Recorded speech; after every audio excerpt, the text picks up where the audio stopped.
الحمد لله الواحد القهار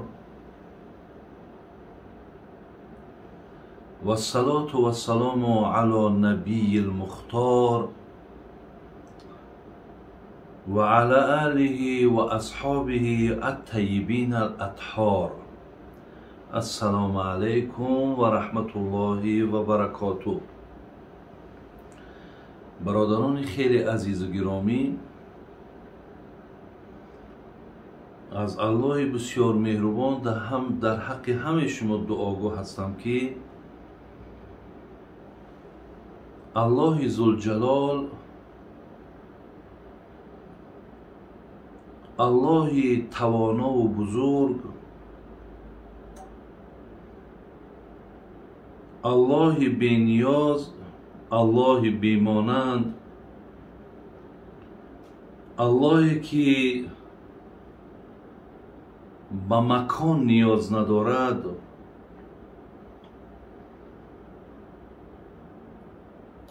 الله که با علم و با قدرتش در همه جا هست، دعاگو هستم که میل ما، محبت ما، اخلاص همه ما و شما را به سوی دینش باز هم زیاد گرداند. الله مهربان، دعاگو هستیم که هر یک مشغولیتی که امروز ما داریم، الله مهربان کارهامون در کشایش و برار نصیب گرداند. الله مهربان، دعا میکنیم که در این حیات مقدر شده از راه حلال برای ما رزق و روزی نصیب گرداند. گذشتگان همه ما را الله مهربان رحمت و مغفرت کنی. مسافرهای ما را صحت و سلامت نگهبان باشی. بیماری هامون شفای کامل نصیب گردانی. به فرزندهامون الله مهربان فرزندای صالح و سالم نصیب بگردانی. زندانی هامون الله مهربان با صحت و سلامت به نزد فرزندا و اهل عیالشون برسانی. الله مهربان، دعاگو هستیم که در همه کارهای نیکی ما، چی دنیوی باشد چی اخروی، برار و برکت را نصیب بگردانی. الله مهربان، دعا میکنیم که در این دیار ما، در این ملک ما، همیشه از همه نعمتهای خیر و نیکوی خود نصیب ما گردانی. باز هم الله مهربان نعمت امن و آسودگی را برای تمام کشورهای اسلامی، علل خصوص برای این ملک تاجیکستان ما، الله مهربان عطا فرماییم. و خدای مهربان، دعاگو هستیم که باز هم میل مانا و اخلاص مانا و محبت مانا به سوی دینت زیاد بگردانی. الحال یک چند سوال های هستند که من در پیشم دارم، میخواهم که برای شما جواب اینها را گردانم. سوال یکم برادران عزیز و گرامی آمده است که ما اگر قرآن را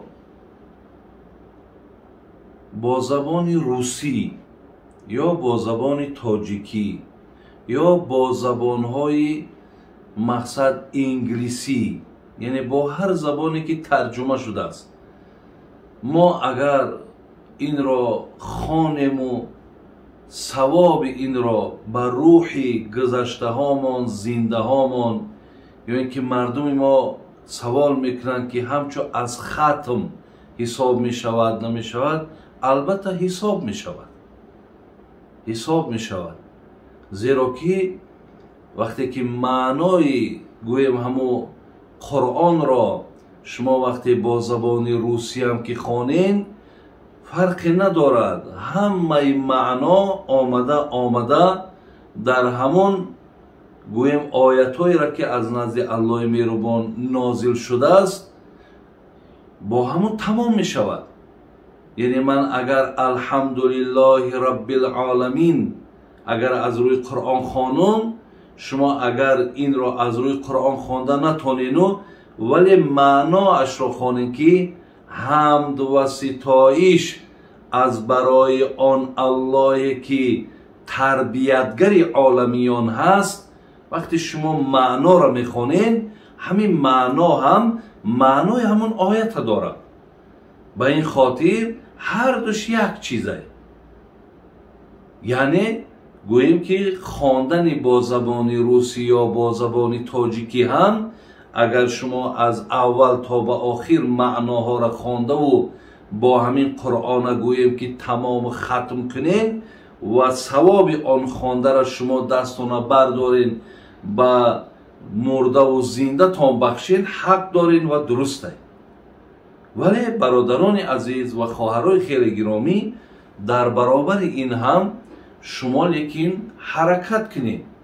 چه که ما در فتواها اجازت هست که در جای دعای قنوت اللهم انا نستعینک و نستغفرک و نؤمن بک و نتوکل علیک و نثنی علیک الخیر گفته این دعای قنوت میخوانیم.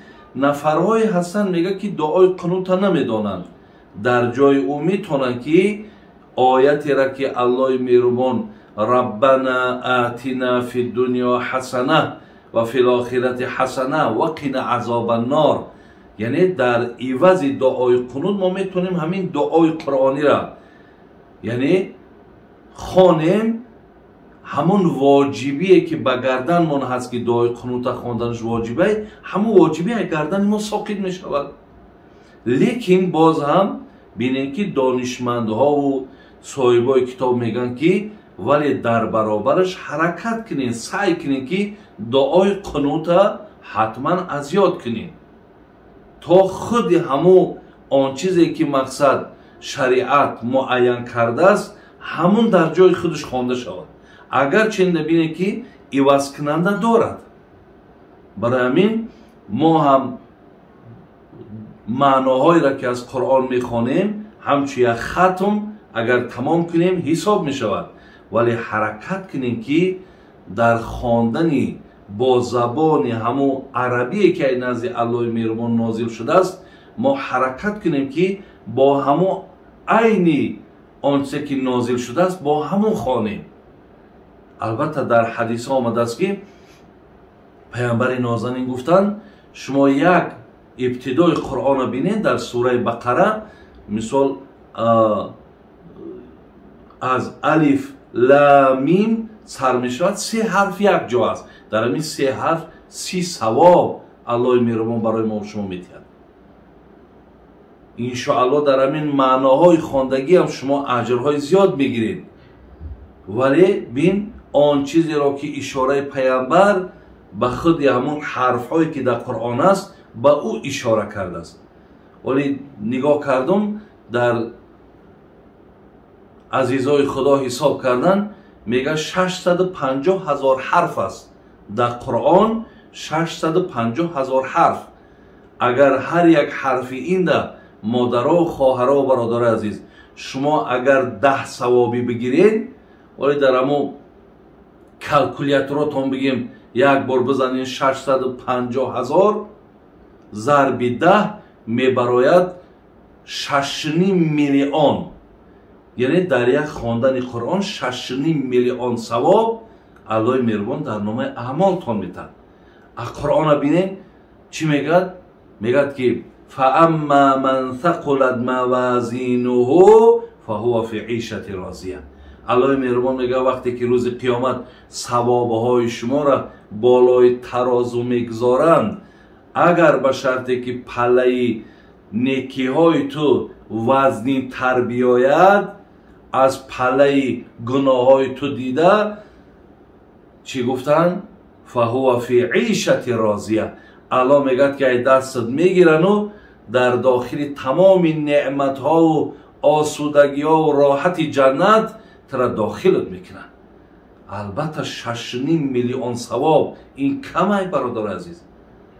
اگر خدا توفیق دید و ولی یک روز نگاه کردم امام نووی در شرح صحیح مسلمش از جناب ابراهیم، از جناب ابوبکر، از جناب ابراهیم انا میارد ابن عیاش میارد که بچه‌اش آخری دم مردنش ده وصیت کرد که بچه جان در همین منزلی که من چندین سال حیات دیدم، 70 سال بود 80 سال بود، من 12,000 بار قرآن را خواندگی هستم.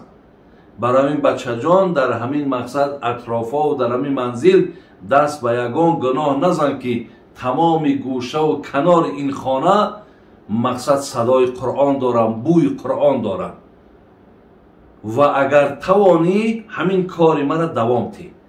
اگر شما حساب کنید که 12,000 بار وقتی قرآن خوانده باشد 6.5 میلیون ثوابی، الله مهربان این قدر ثواب قطعی البته بندش داخل جنت میکنه. برای همین شما حرکت کنید که اگر به شرطی که با زبان و با همان طریقی که نازل شده است قرآن اگر با او آموزین و با او اگر خوانین، با نور بالای نور می شود. سوال دیگر گفتن خداوند 18,000 عالم چی معنی دارد؟ بسیاری سوالا را تکرار میکنیم. من گفته گذاشته بودم که برای چی دعا میکنن که از اللهی که 18,000 عالم یا خداوند 18,000 عالم دعا میکنیم. گفتن اگر در زیر کلمه عالم مثال بین الحمدلله رب العالمین، عالم گفته تمام آن چیزی که در روی عالم جان دارد او یک عالم حساب میخورد. مثال همین مورچه خودش یک عالمه، زنبور خودش یک عالمه، بین پرنده خودش یک عالمه، مارها خودشون یک عالمه، حیوانها خودشون یک عالمه، خاک خودش یک عالمه، آب خودش عالمه، انسان خودش عالمه. یعنی بین همین اگر همین ها را ما حساب کنیم از 18,000 هم زیاده. یعنی یک خداونده که یک اللهی که همین قدر عالمه، همه شا بگیم چی هست؟ مالک همه عالمه. همه عالم در زیر بگیم کنترل نظارت الله مهربانه. و این خاطر همه همین عالم حساب میخورن. اینها را اگر ما یک نمود مورچه ممکن 100 نموده، یک نمود پرنده ممکن 1000 نموده، یک نمود زنبور ممکن 100 ها نمود باشه، همه همی در عالم میدروید. خداوند حفظتان کنه، سلامت باشید. الله مهربان نگهبانتون باشه.